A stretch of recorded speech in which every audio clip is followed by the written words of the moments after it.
Nah, saya ingatkan kepada Anda, Rasul itu mengingatkan dan mengajarkan la ilaha illallah huwa yuhyi wa yumitu. Tidak ada Tuhan selain Allah, tidak ada Tuhan selain Eloh Ibrahim yang menghidupkan dan yang mematikan. Sementara Rasulnya orang Kristen mengajarkan Tuhan itu dimatikan, Tuhan itu dihidupkan dan dimatikan. Nauzubillah, summa nauzubillah. Berarti Anda sepakat ya kalau Yesus itu adalah putra Bapa, putranya Tuhan. Oke, kita sepakat dulu Pak Jul. Jangan muter-muter Pak Jul. Dan sepakat juga Muhammad itu sama-sama Rasul, sama dengan Rasul Paulus. Oke, ini kita harus sepakat dulu. Kalau tidak sepakat gimana kita mau bahas lebih lanjut? Kan Anda kan lebih berpendidikan nih. Terima kasih Anda telah mengakui saya lebih berpendidikan daripada Anda. Sebenarnya tidak. Anda jauh lebih berpendidikan daripada saya. Pendidikan Anda itu melampaui daripada pendidikannya Tuhan. Karena Anda mampu menjadikan sosok manusia menjadi Tuhan. Pendidikan Anda jauh lebih hebat. Ya, kemudian Anda mengatakan, kita sepakat dulu bahwa Yesus itu adalah putra Allah. Saya sepakat Yesus yang kau sembah itu adalah Yesus Bar-Abbas. Apa artinya Yesus Bar-Abbas? Yesus putra Bapa. Dan pada saat itu, pada saat penangkapan Yesus atau Iso Kristus atau Yahshua Al-Masih, itu juga sedang ditangkap Yesus Bar-Abbas. Hayo. Di dalam Kisah Para Rasul jelas dikatakan, ketika Yesus ditangkap, itu juga seorang penjahat nasionalis bernama Yesus Bar-Abbas juga sedang ditangkap. Nah, Bar-Abbas ini adalah bahasa Yunani yang artinya putra Bapa. Berarti ketika Yesus Bar-Abbas yang penjahat nasionalis ini ditangkap, disalib, ya, maka yang Anda sembah adalah Yesus putra Bapa, Yesus Bar-Abbas, bukan Yahshua Al-Masih atau Isa Al-Masih. Itu yang perlu Anda pahami dengan baik. Kemudian kerasulan Paulus tadi saya sudah terangkan kepada Anda. Paulus itu bukan rasul. Jangankan rasul, nabi pun tidak. Jangankan nabi, sahabat atau murid Yesus pun tidak. Jangankan murid, dikenal sama Yesus pun tidak. Dia hanya disebut sebagai ular beludak, disebut sebagai bapak iblis di dalam Yohanes 8 ayat 44 oleh Yesus, bukan oleh saya. Itu yang perlu kamu pahami. Lebih jauh, Yesus menyebutnya sebagai serigala berbulu domba. Yesus yang menyebutnya, bukan saya. Jadi kalau Anda ingin menyamakan Yesus yang kami ketahui adalah Isa Al-Masih, yang kemudian kalian palsukan namanya menjadi Yesus untuk mendekati penyebutan nama-nama agama Helenisme Stoa atau agama politeisme dari Barat, dari Eropa, maka Anda salah. Karena yang saya maksud, Yesus Bar-Abbas itu adalah penjahat nasionalis yang ditangkap bersamaan dengan Yesus yang disalib di dalam kitab Anda sesuai dengan apa yang tertera dalam Kisah Para Rasul, yang kemudian Anda sebut sebagai Tuhan sesuai dengan pengajaran Yunani dan Romawi yang menjajah tanah Yudea dan Galilea pada saat itu. Anda cerdas, tapi masih butuh belajar. Jelaskan saja sama saya, siapa itu Israel? Israel itu keturunan siapa dan di mana mereka dulu hidup? Saya ingin tahu kesempurnaan kitab suci Anda. Tadi yang satu sudah KO. Saya sudah ambil kesimpulan, kitab sucimu tidak sempurna, kitab sucimu cacat, ya. Kitab sucimu itu adalah karangan Muhammad, ya. Tapi Anda harus membuktikan bahwa kitab suci Anda itu benar. Berarti pasti kitab suci memberikan informasi tentang Israel. Informasinya cukup. Karena nabi-nabi Israel kalian juga imani, dan ada nama-nama mereka dalam kitab Kejadian. Berarti jelaskan sama saya, ya.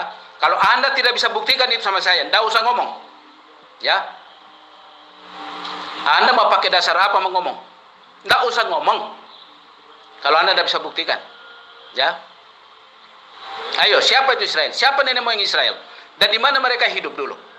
Ayo. Pendeta kumis kuning. Umat Islam itu bukan umat pencilat. Al-Quran itu bukan buku biografi yang harus menuliskan tentang sejarah Abrahamaik secara lengkap. Nggak penting. Kalau Anda mengatakan Al-Quran itu tidak lengkap, hukum apa yang Anda cari dalam Al-Quran yang tidak ada? Semua sudah lengkap. Al-Quran itu adalah kitab hukum-hukum, bukan buku biografi yang cacat seperti kitab Anda. Anda mengatakan siapa nenek moyang Israel? Ya, nenek moyangnya tentu Abraham. Karena Israel berasal dari Yakub. Yakub berasal dari Ishak. Ishak berasal dari Abraham. Jadi nenek moyangnya adalah Abraham. Kan gitu. Nah, nenek moyangnya orang Papua siapa? Sehingga Anda mengaku bahwa Anda itu adalah Bani Israel. Nenek moyangnya orang Makassar siapa? Sehingga Anda harus mengajarkan tentang kekristenan kepada kami orang Makassar. Anda tentu tahu kan, nenek moyang daripada Bani Israel itu adalah Abraham. Ketika Anda mengatakan Al-Quran tidak lengkap, hukum apa yang Anda ingin cari dalam Al-Quran? Semua lengkap di dalam Al-Quran. Tentang apapun itu yang berkaitan dengan kemaslahatan hidup manusia, sempurna tersimpul di dalam Al-Quran. Bagaimana dengan kitab Anda? Adakah dalam kitab Anda ajaran tentang nikah? Apa syarat sah nikah di dalam kitab Anda? Nggak ada kan? Ayo. Bagaimana kemudian Anda dituntun di dalam ajaran agama Anda untuk membersihkan diri? Apakah ada ajaran mandi junub? Apakah ada ajaran di dalam perjanjian baru yang Anda miliki bagaimana mentahirkan diri? Nggak ada kan? Jadi kitab Anda lah yang cacat. Anda bangga mungkin karena di dalam kitab Anda ada silsilah. Justru karena adanya silsilah diceritakan dalam kitab Anda, membuktikan kitab Anda bukan firman Tuhan, melainkan buku biografi yang ditulis oleh orang-orang yang tidak dikenal. Itu yang perlu pendeta kumis kucing pahami dengan baik. Pak Jul, ya, nggak usah muter-muter Pak. Itu kan statement Anda tadi, ya kan, mengatakan bahwa Yesus adalah putra Bapa, ya. Lalu Anda membuat analisa kalau Muhammad dan Rasul Paulus itu adalah sama-sama Rasul, ya. Itu kan tadi Anda yang mengatakan semua. Sekarang pertanyaan saya cuma satu, Anda sepakat atau tidak? Jangan muter-muter Pak. Saya nggak butuh mantra-mantra itu Pak. Saya hanya butuh kata mengulang statement Anda yang tadi, Anda sepakat atau tidak. Intinya itu aja Pak. Jelas saya tidak sepakat. Yesus aja tidak mengakui bahwa Paulus itu adalah rasul. Apalagi saya. Yesus loh. Yesus yang Anda tuhankan. Dikarenakan oleh kerasulan Paulus menurut iman Anda. Tidak diakui kerasulannya oleh Yesus. Apalagi saya. Yang nyata-nyata menyembah esensi yang sama dengan Yesus. Ya toh? Yesus sudah mengakui dengan jelas. Ya. Dia jelas mengakui. Wa iz qala Isa banu Maryam ya bani Israel inni rasulullah ilaikum musaddiqan lima bayna yaday minat Taurat. Yesus sendiri mengakui dirinya rasul. Bagaimana mungkin kemudian ada sosok yang tidak dikenal oleh Yesus menjadi rasul dan mengaku dirinya diutus oleh Yesus? Kalau Paulus itu utusan Yesus, dia tidak pantas disebut rasul. Dia disebut sebagai murid. Karena yang disebut sebagai rasul hanya utusan Allah. Yesus bukan Allah. Maka ketika Yesus mengutus, maka yang diutus itu sebutannya adalah murid. Nah, di mana kemudian orang-orang yang diakui oleh Barat sebagai murid Yesus laksana Paulus menjadi rasul? Di Indonesia. Di Indonesia lah kemudian orang-orang yang dinobatkan Eropa menjadi utusan Yesus menjadi rasul. Jadi kamu harusnya punya malu menyebut Paulus itu sebagai rasul. Karena rasul itu hanya hak ciptanya Al-Quran. Nabi-nabi di masa kenabian yang diutus kepada Bani Israel, kitab Tanakh tidak ada satu kata pun menggunakan kata rasul. Tidak ada satu kata pun di dalam kitab Tanakh yang menggunakan kata rasul. Begitupun kata nabi, mereka hanya menggunakan kata nafi atau nafiyin. Itu yang perlu kamu pahami dengan baik. Jadi kalau kamu bertanya, berarti kamu mengakui kerasulan Paulus? Jangankan saya, Yesus pun tidak mengakui kerasulan Paulus, apalagi saya. Saya Muslim, Yesus Muslim. Sama-sama nggak mengakui penjagal itu sebagai rasul. Karena yang dikatakan rasul adalah orang yang menerima firman dari Allah dan ditugaskan oleh Allah untuk menyampaikan firman itu kepada manusia atau kepada kaumnya atau kepada umatnya. Paulus tidak, dia tidak mendapatkan tihta dari manapun. Jangankan dari Allah, dari Yesus pun tidak. Jadi dia tidak pantas dinobatkan menjadi rasul. Kenapa saya katakan dia rasul? Karena dia kamu imani sebagai rasul. Dalam arti kata rasul bagi orang Kristen. Orang yang menganut ajaran agama Helenisme, Stoa atau Polytheisme, banyak dewa-dewa. Kan gitu. Kemudian mengenai Yesus putra Allah. Yesus disebut sebagai putra Allah itu karena Allah ingin mensucikan dirinya dari tuduhan Bani Israel yang mengatakan Maria berzina sehingga lahir Yesus. Sehingga Allah yang mengakuinya bahwa dia adalah putranya, dia adalah utusannya. Layaknya Daud disebut sebagai putra sulung.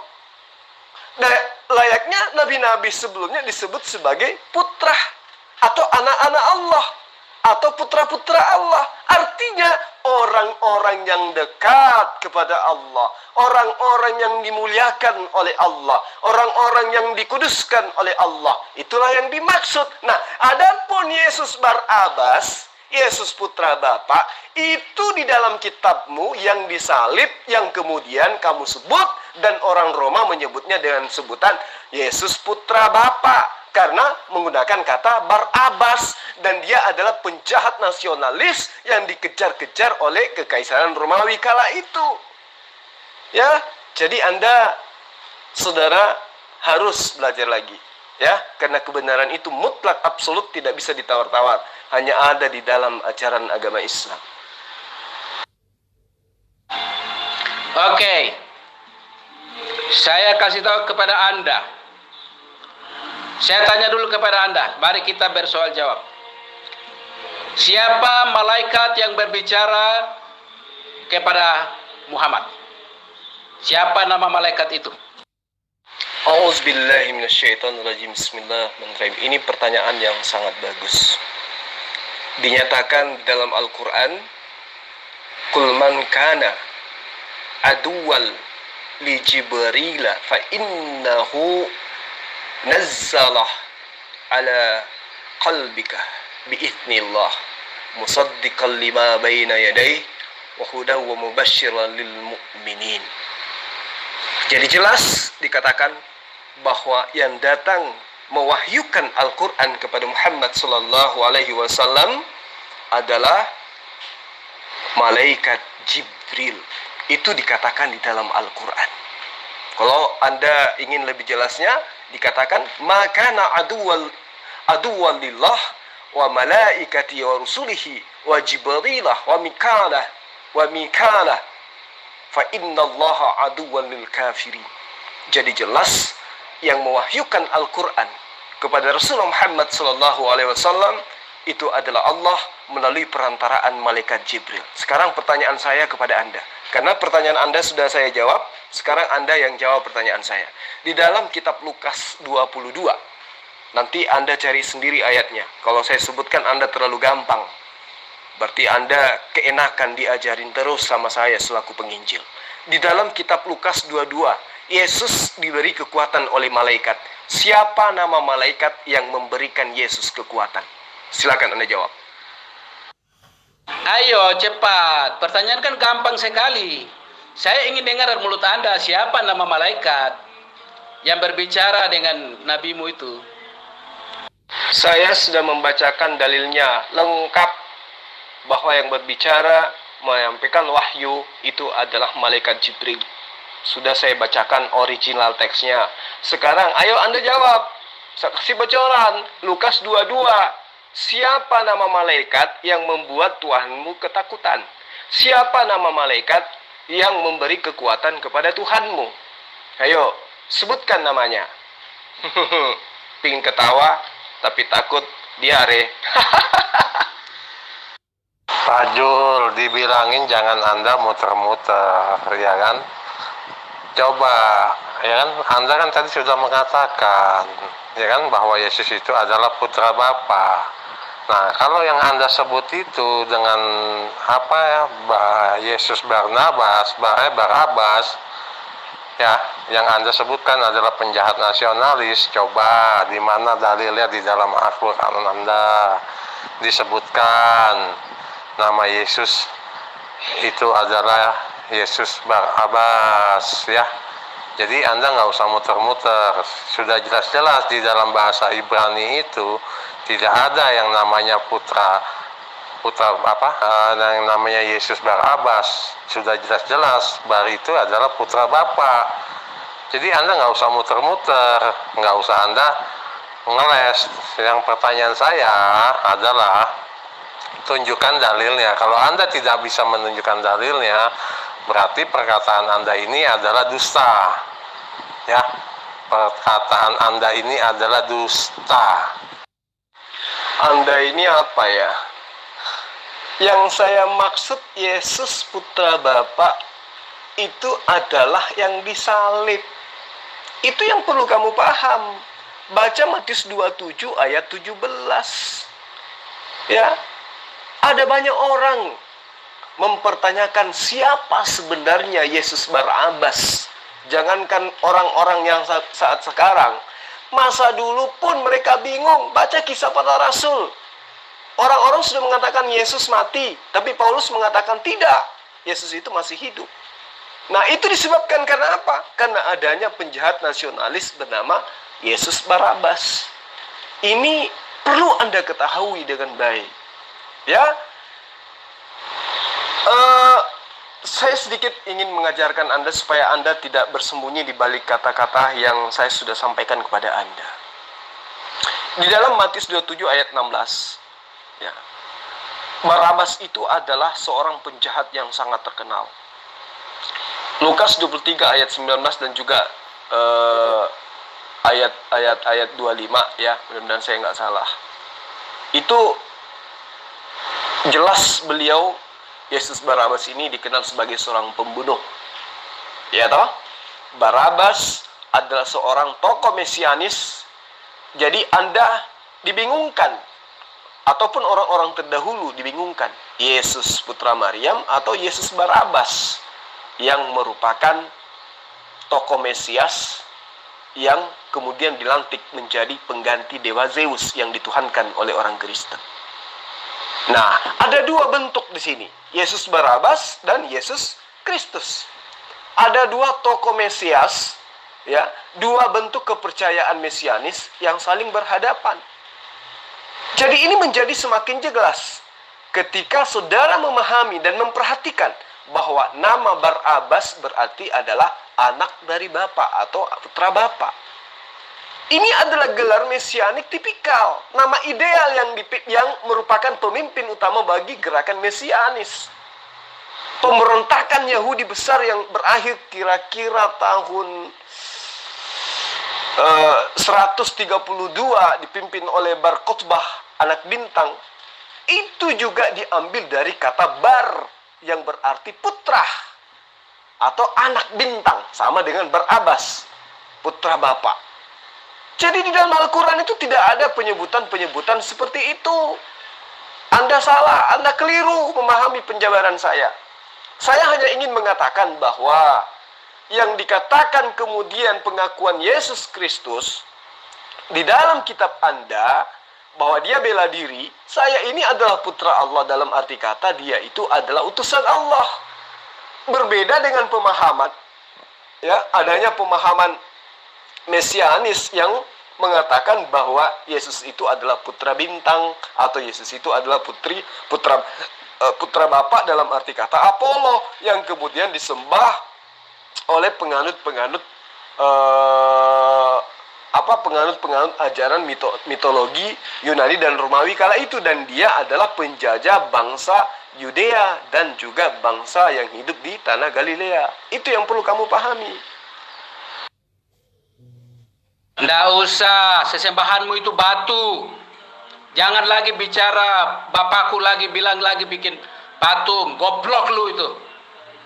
Ya, dasar anak iblis, anak setan, pencuri, pendusta, penipu.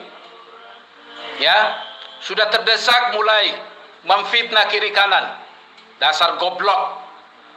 Orang-orang seperti kalian ini mendatangkan bencana atas bangsa ini. Ya, atas kampungmu, atas kotamu. Ya.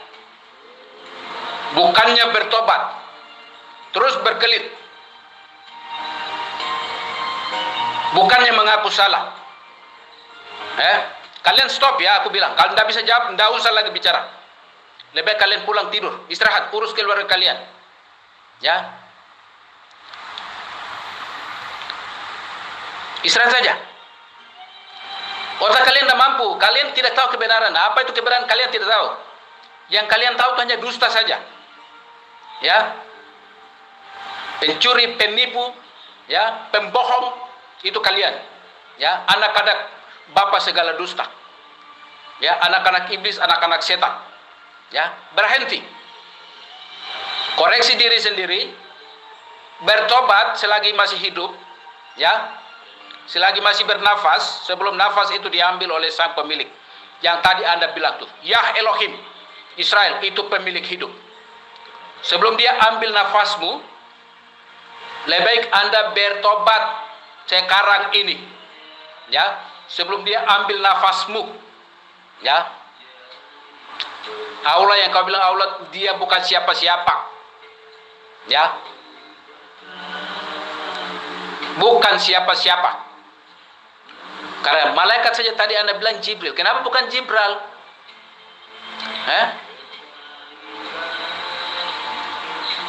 Menguak fakta. Ya.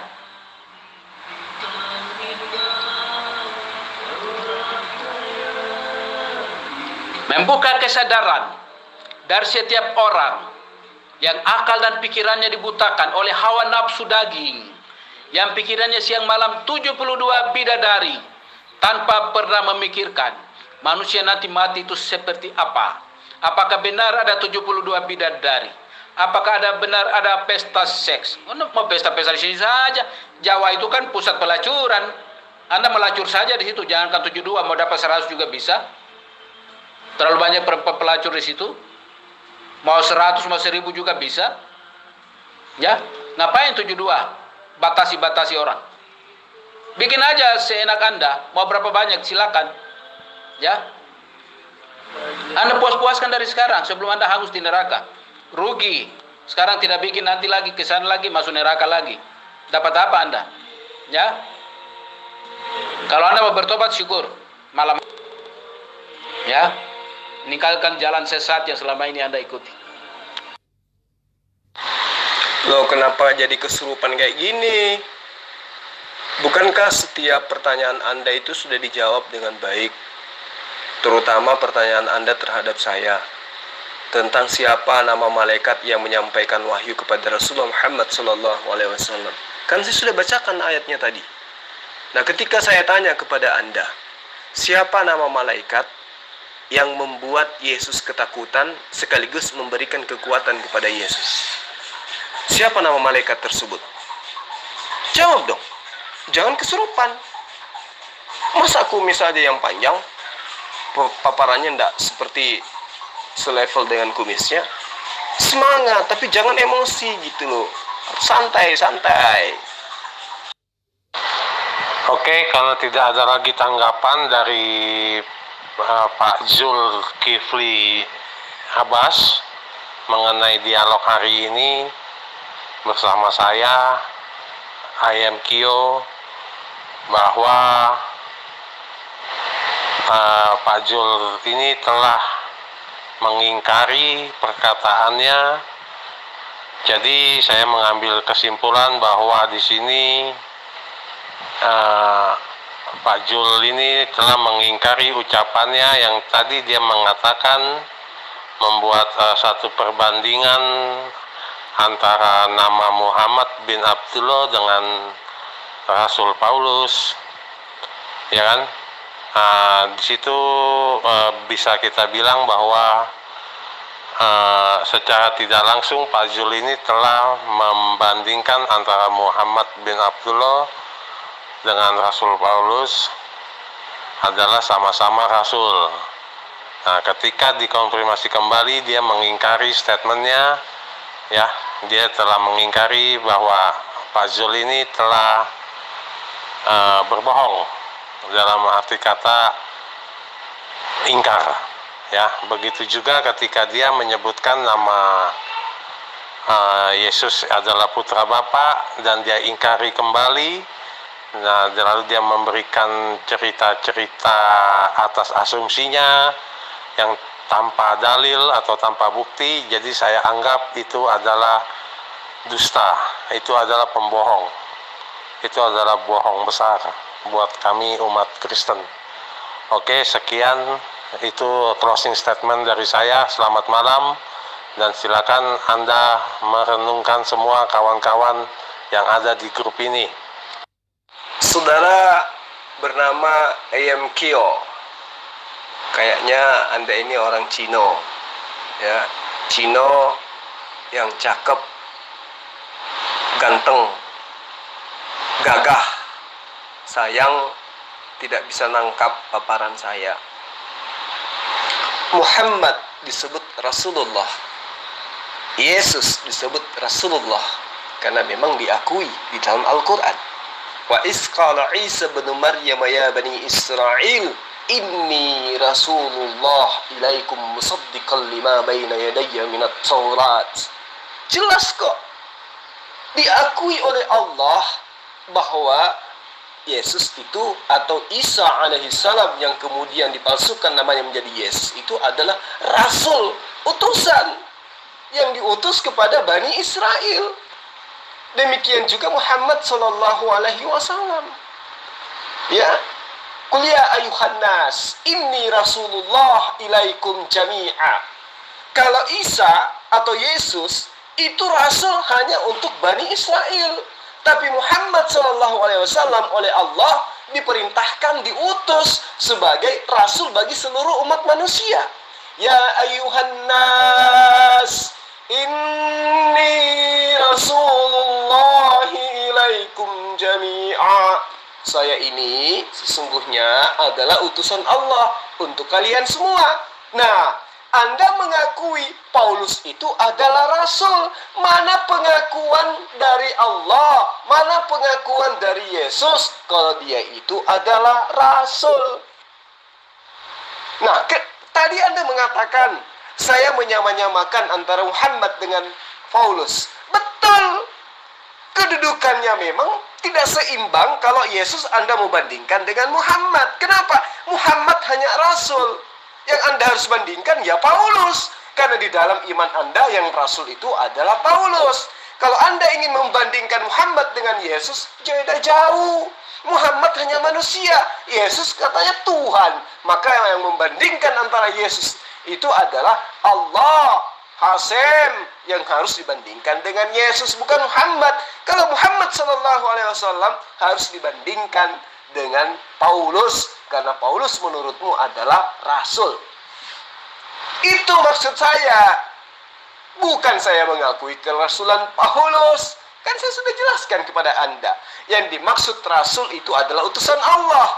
Paulus, jangankan Allah, Yesus pun tidak kenal. Bagaimana mungkin dia itu adalah rasul? Anda harus pahami itu dulu.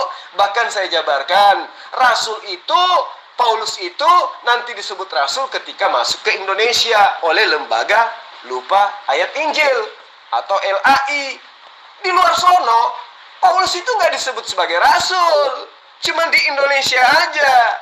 Supaya apa? Supaya mengelabui Islam awam nanti bisa mengakui Paulus itu sebagai rasul. Padahal Paulus itu bukan rasul. Dia itu adalah penyesat. Kenapa saya mengatakan penyesat? Yesus mengatakan, atau Isa mengatakan di dalam Yohanes 4 ayat 18, Yohanes 8 ayat 44, iblislah yang menjadi bapakmu. Nah, Paulus satu-satunya manusia yang mengaku apa? Akulah yang menjadi bapakmu di dalam Yesus Kristus. Nah, tuh.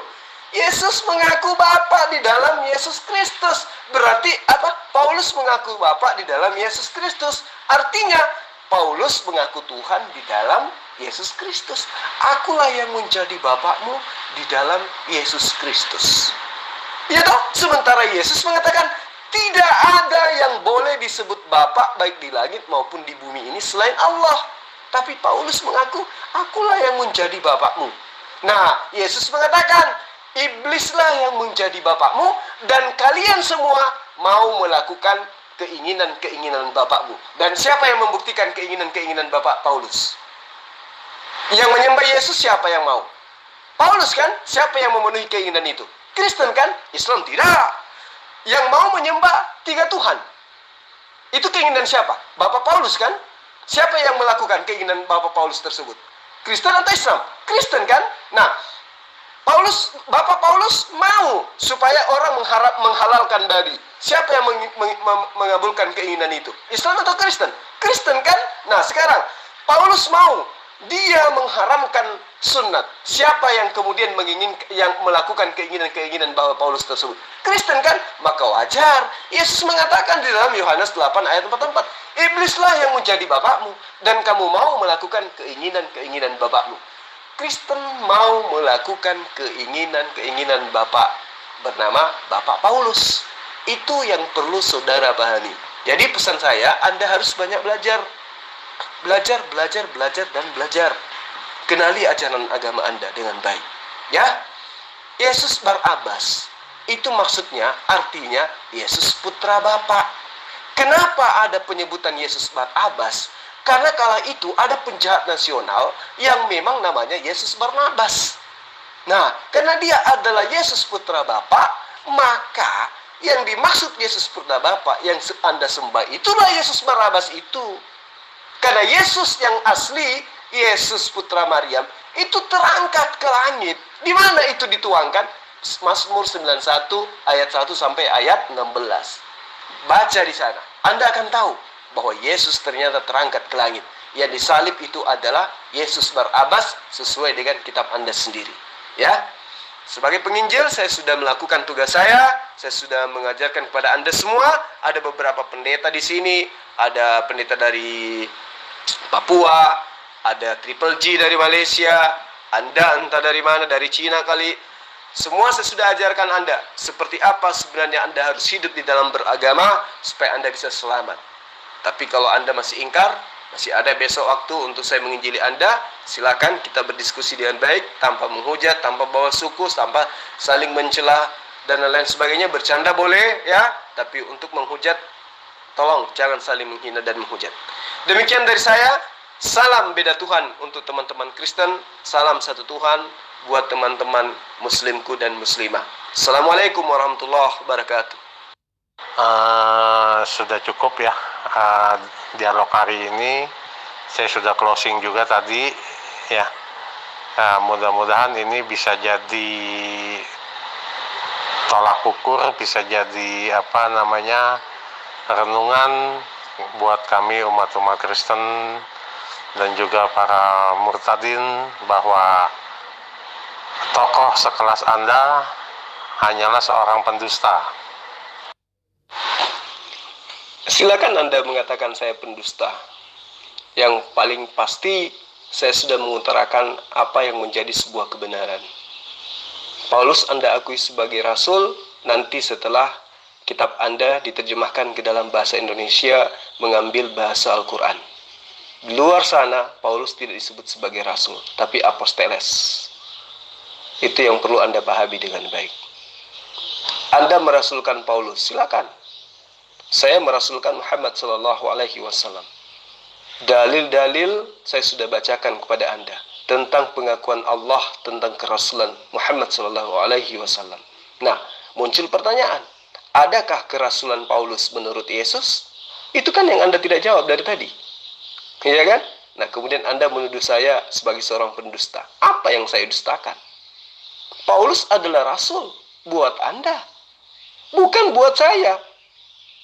Ya, jangankan rasul, duduk sebagai nabi pun, sebagai murid Yesus pun tidak bagi saya dan juga bagi Yesus. Kalau Anda ingin memaksakan Paulus itu adalah rasul, nggak bisa. Karena faktanya dia adalah penjagal.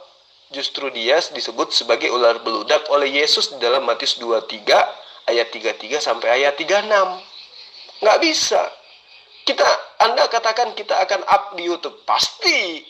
Setiap saya menginjili, saya pasti up ke YouTube untuk mengajarkan kepada umat Islam dan orang-orang yang ingin dimurtadkan agar batal dimurtadkan.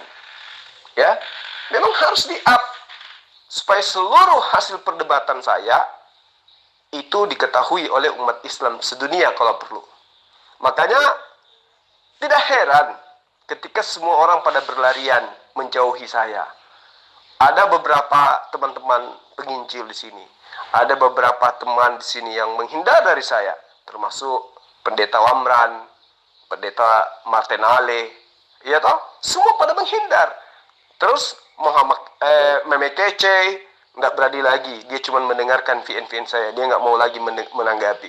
Semua yang pernah saya temani diskusi, nggak ada lagi yang berani untuk tarung menyatakan sebuah kebenaran.